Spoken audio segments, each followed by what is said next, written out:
तो नमस्कार दोस्तों, स्वागत है आपका जगवान में। मैं हूं आपका होस्ट एंड दोस्त प्रदीप जगवान। आज से हम रीजनिंग की सीरीज को स्टार्ट कर रहे हैं, तो लाइक करो, शेयर करो और जो लोग सब्सक्राइब हैं वो शेयर कर दो, जो लोग नए हैं वो सब्सक्राइब कर दो और बेल बटन को दबा दो ताकि उन्हें नोटिफिकेशन मिलते रहे। आज हम जिस चैप्टर की बात करेंगे रीजनिंग में, सबसे पहले वो हम बात करेंगे डाइस। देखो डाइस से कैसे कैसे क्वेश्चन पूछे जाते हैं। पहले ये देखो, किसी भी एग्जाम में डाइस से अगर वो क्वेश्चन पूछेगा तो वो पूछेगा या तो सिंगल डाइस से, या फिर डबल डाइस से, या फिर मल्टीपल डाइस से, या फिर वो ओपन डाइस से पूछेगा। ज्यादातर जो पूछे जाते हैं वो इन तीन डाइस से पूछे जाते हैं। अगर हम सिंगल डाइस की बात करें तो सिंगल डाइस जो होते हैं ना, दो टाइप के होते हैं। एक होता है स्टैंडर्ड डाइस, एक होता है नॉन स्टैंडर्ड डाइस। जो हम घर में लूडो खेलते हैं ना, उस डाइस को हम स्टैंडर्ड बोलते हैं। क्यों? क्योंकि अगर हम उसके अपोजिट साइड का सम करें तो हमें क्या मिलता है? 7 मिलता है। जैसे 6 के अपोजिट 1 होगा या 1 के अपोजिट 6 होगा तो 7 मिल रहा है। 5 के अपोजिट 2 होगा या 2 के अपोजिट 5 होगा तो 7 मिल रहा है। 4 के अपोजिट 3 है या 3 के अपोजिट 4 होगा तो 7 मिलेगा। वहीं अगर हम नॉन स्टैंडर्ड डाइस की बात करें तो नॉन स्टैंडर्ड डाइस क्या होते हैं? जिनके अगर अपोजिट साइड का आप सम करो 7 नहीं मिलेगा, बट हो सकता है अगर आप एडजेसेंट को ऐड करो तो आपको 7 मिल सकता है। जैसे यहां पे एक डाइस है जिसकी साइड क्या है? 4 3 5 है। जब हम ऐड करते हो तो 4 + 3 7 हमें मिल गया, जबकि यहां अपोजिट में मिल रहा था, यहां हमें एडजेसेंट में मिला है। इट मींस ये कोई स्टैंडर्ड नहीं है, ये आप भी बना सकते हो, कहीं भी किसी भी साइड में कुछ भी लिख दो, बस एक बन गया डाइस। ठीक है ना? तो इसको हम बोलेंगे नॉन स्टैंडर्ड डाइस। देखो हम बात करते हैं डबल डाइस की। डबल डाइस में सबसे पहले हम देखते हैं सरफेस कितने कॉमन है। अगर हम कॉमन सरफेस के अकॉर्डिंग देखें तो यहां पे 4 केस बनते हैं। पहला केस है एक सरफेस कॉमन है, इट मीन 1 सरफेस कॉमन है। दूसरा है 2 सरफेस कॉमन है। तीसरा है नो सरफेस कॉमन, मतलब यहां पे कोई सरफेस कॉमन है ही नहीं। और चौथा है सरफेस कॉमन तो नहीं है बट इसने कंडीशन दे रखी है कुछ। तो सबसे पहले हम देखते हैं केस फर्स्ट को। केस फर्स्ट में देखो क्या कह रहा है, ये 2 डाइस हैं, ठीक है ना? 2 डाइस हैं जिनके नंबर और इसके जो साइड के नंबर है वो दे रखे हैं इसने। ये पूछ रहा है कि 3 का अपोजिट क्या नंबर होगा।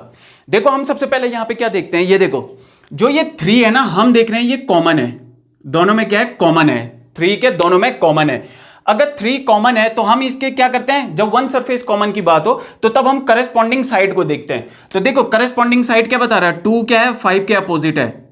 2 किसके अपोजिट है? 5 के। जब करस्पॉन्डिंग साइड देखें हम तो 2 क्या है? 5 के अपोजिट। ठीक है ना? और अगर हम 4 का करस्पॉन्डिंग साइड देखें तो 4 क्या है? 6 के अपोजिट। 4 क्या है? 6 के अपोजिट। 4 क्या है? 6 के अपोजिट। अगर मैं यहां पे नंबर रखता हूं 1, ठीक है ना, 2 3 4 5 6, तो मैं देखता हूं 2 तो यहां आ गया, 5 यहां आ गया, 4 यहां आ गया, 6 यहां आ गया, बच गया क्या? 1 और 3। इट मींस 1 जो है अपोजिट है किसके? 3 के। तो ये पूछ रहे 3 के क्या अपोजिट है? 3 के अपोजिट 1 है। वहीं अगर हम दूसरा क्वेश्चन देखते हैं तो दूसरे क्वेश्चन में देखो हम यहां पे भी 1 सरफेस को ही कॉमन देख रहे हैं। 1 सरफेस कॉमन क्या? 3 और 3। ये जो सरफेस है ये क्या है? कॉमन है। तो जब हमें 1 सरफेस कॉमन मिलता है तो हम जो करस्पॉन्डिंग साइड है उनको क्या कर देंगे? इक्वल कर देंगे, मतलब ये अपोजिट होंगे। जैसे 2 है तो ये क्या है? 6 के अपोजिट है। ये जो 2 है ये किसके अपोजिट है? 6 के। और वहीं अगर हम 1 की बात करें तो 1 किसके अपोजिट है? 5 के। इट मींस 2 अपोजिट है 6 के, 1 अपोजिट है किसके? 5 के। ठीक है ना? अगर हम यहां देखो 1 2 3 4 5 6, 2 आ गया, 6 आ गया, 1 आ गया, 5 आ गया, बच गया 3। 3 क्या अपोजिट है किसके? 4 के। देखते हैं एसएससी में पूछे हुए क्वेश्चनों को। ठीक है ना? When the heart shape is at the top what will be eight the bottom. वो कह रहा है कि अगर हार्ट टॉप में है तो हार्ट के अपोजिट बॉटम में क्या होगा। देखो इसको कैसे कर रहे हैं। सबसे पहले ये देखो, इसमें सरफेस को कॉमन देखो तो हमें सरफेस कॉमन दिख रहा है क्या? यहां पे भी स्टार है, यहां पे भी स्टार है। 1 सरफेस कॉमन है और करस्पॉन्डिंग साइड है। जब ये स्टार क्या है? यहां पे ये देख रहे हो आप, ये क्या है? कॉमन है। अगर ये कॉमन है इसका मतलब जो ये करस्पॉन्डिंग साइड है ये इसके इक्वल होगा और ये करस्पॉन्डिंग साइड क्या होगा? इसके इक्वल। इसका मतलब जो ये सर्कल है ये होगा इसके इक्वल, ये इसके अपोजिट होगा। ठीक है ना? और वहीं अगर हम हार्ट की बात करें तो हार्ट क्या है? इसके अपोजिट। ठीक है ना? हार्ट क्या है? इसके अपोजिट। तो अगर हार्ट कहां है? टॉप में, तो इसके अपोजिट जो होगा वो क्या होगा? बॉटम में। तो आंसर क्या होगा? ये। अगर हम दूसरा क्वेश्चन देखें, find out the colour which is opposite to red. Find out the colour which is opposite to red. सबसे पहले हमें ये देखना है यहां पर सरफेस कितने कॉमन है। हम देख रहे हैं सरफेस यहां पे एक है, वो भी कैसी है? करस्पॉन्डिंग साइड है। अगर करस्पॉन्डिंग साइड जो है क्या हो जाए? सेम हो जाए सरफेस, ठीक है ना, तो हम क्या करते हैं? ये देखो जो बाकी जो करस्पॉन्डिंग साइड है उन्हें भी क्या कर देते हैं, वो भी क्या होंगे, एक दूसरे के, इसका मतलब वही अपोजिट होंगे, ठीक है ना। जैसे येलो है, ठीक है ना, तो येलो है तो इसके अपोजिट कौन है, ग्रीन है, ठीक है ना। वहीं अगर हम रेड की बात करें तो रेड के अपोजिट क्या आएगा, ब्लैक आएगा, रेड के अपोजिट क्या आएगा, ब्लैक आएगा, या फिर ग्रीन के अपोजिट येलो या ब्लैक के अपोजिट रेड। वो कह रहा है कि find out the opposite of red, तो रेड के अपोजिट क्या है, ब्लैक, यही है आंसर, ठीक है। क्वेश्चनर जो पूछता है क्वेश्चन को, वो जरूरी थोड़ी ना यही पूछे कि वन सरफेस कॉमन है और करस्पॉन्डिंग साइड है। वो दूसरे ढंग से भी पूछ सकता है कि मैंने सरफेस तो कॉमन दे रखी है बट जरूरी नहीं है करस्पॉन्डिंग साइड ही इक्वल हो, ठीक है ना। तो ऐसे केस में हम कैसे करेंगे, देखो हमें इतना पता है कि यहां पे जो है 3 है और यहां पे भी 3 है, यानी कि हमें एक सरफेस कॉमन तो मिल गया, बाकी यहां पे और है क्या, नहीं है, हमें एक सरफेस कॉमन तो मिल गया। अब मैं क्या करूंगा, अगर मैं ऐसे डायरेक्शन में जाऊंगा, इस डायरेक्शन में जाऊंगा, फिर यहां से भी अगर इस डायरेक्शन में जाऊंगा, तो मैं क्या कर रहा हूं, ये कौन सा डायरेक्शन है, क्लॉकवाइज, जैसे घड़ी घूमती है ना, मैं वैसे डायरेक्शन में जा रहा हूं। कहां से स्टार्ट कर रहा हूं, मैं 3 से स्टार्ट कर रहा हूं, और एंड भी कहां पे कर रहा हूं, घूम के 3 पे ही कर रहा हूं। तो सेम वही केस मैं यहां पे भी करूंगा। अगर मैं क्लॉकवाइज घूम रहा हूं तो यहां भी मैं क्लॉकवाइज ही घूमूंगा, यहां भी मैं 3 से घूमा था तो यहां भी मैं 3 से ही घूमूंगा।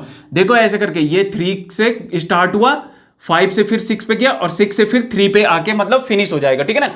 अब देखो इससे क्या पता चला हमें, यहां देखो ये 3 ये साइड क्या है, कॉमन है, ठीक है ना। ये है फर्स्ट डाइस की बात कर रहे हैं हम इसकी, और ये बात कर रहे हैं हम सेकंड डाइस की, ठीक है ना। ये बात कर रहे हैं हम फर्स्ट डाइस की, ये बात कर रहे हैं हम सेकंड डाइस की।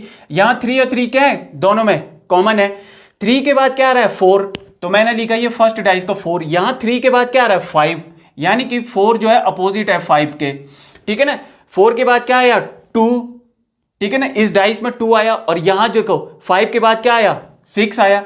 इट मीन्स 2 जो है अपोजिट है किसके, 6 के, या फिर 6 अपोजिट है 2 के।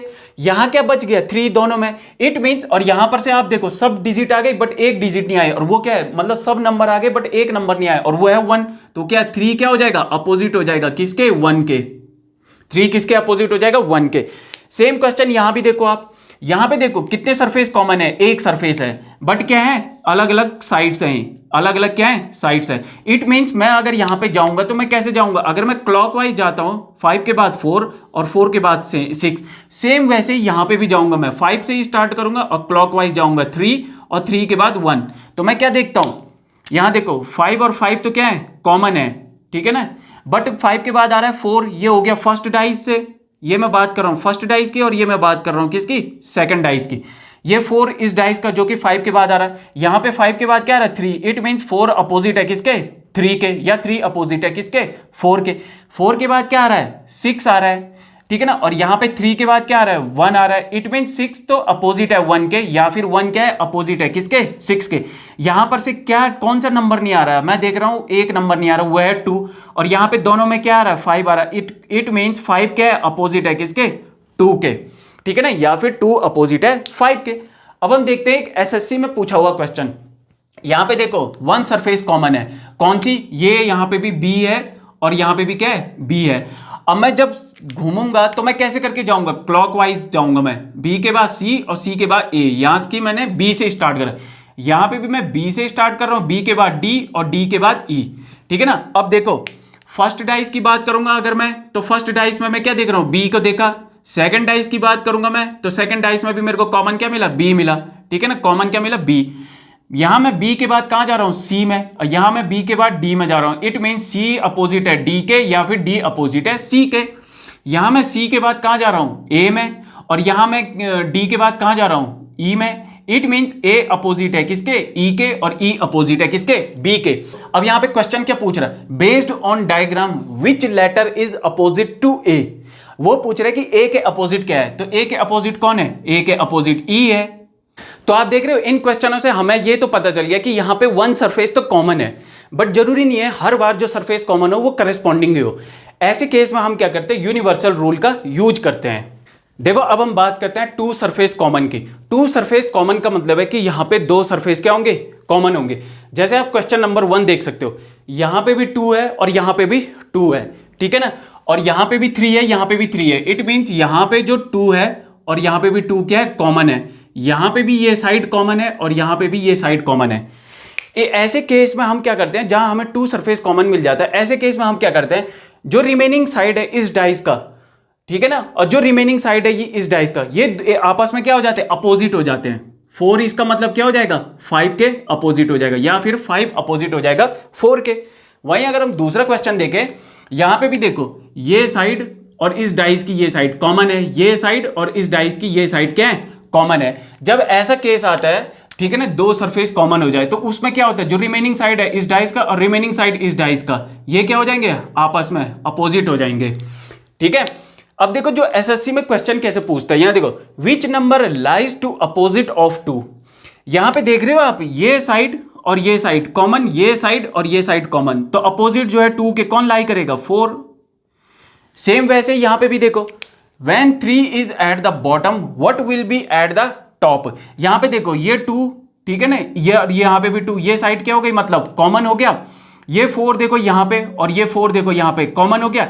इसका मतलब अगर 3 डॉट जो है ना ये बॉटम में लाई करते हैं, ये कहां करते हैं, बॉटम में लाई करते हैं, तो टॉप में कौन करेगा, ये 6 करेंगे डॉट, ये जो 6 डॉट है ये कहां लाई करेंगे फिर टॉप में, और ये आपस में क्या हो जाएंगे, अपोजिट होंगे।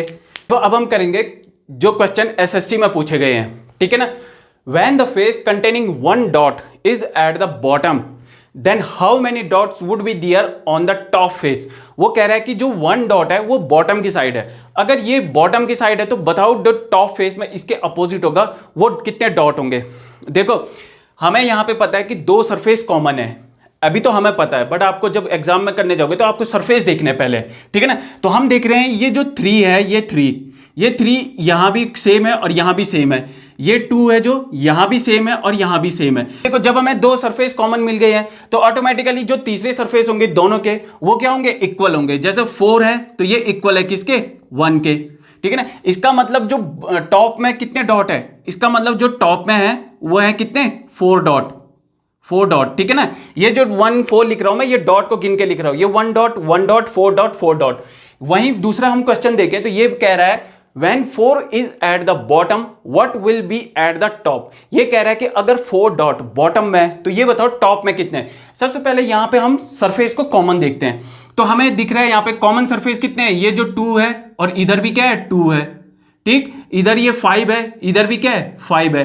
इट मीन जो इधर 4 है ये किसके अपोजिट होगा, ये अपोजिट होगा इस 3 के, ठीक है ना। अगर ये बॉटम में है, अगर ये बॉटम में है, ठीक है ना, तो ये कहां होगा, ये टॉप में होगा, ठीक है।